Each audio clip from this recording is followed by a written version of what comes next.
Онлайн сабақтар қалай өтеді? 2020 жылы әлемді кенеттен жаулаған карантин кесірінен онлайн оқу Қазақстанда белең алды. Осы орайда программалардың жұмыс жасамауы, төмен деңгейдегі интернет тек ұстаздарға емес, оқушыларға да үлкен кесірін тигізді. Бірақ біз бұл мәселені жоятын онлайн білім беру сапасын жақсартудың жолын, соңғы технологиясын таптық. Ол офлайн режимінде оқытуға өте жақын.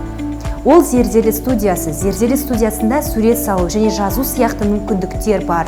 Сонымен қатар анимациялар мен басқа бейнематериалдар арқылы ойын формасын қосып сабақты жеңіл түрде түсіне аласыз. Тіпті сабақтан кейін сұрақтар болса да, үй тапсырмасын орындауға көмектесетін тәлімгермен қайталайсыз. Бұл біздің онлайн оқыту форматымыз. Бұл біздің онлайн оқыған оқушыларымыздың нәтижелері.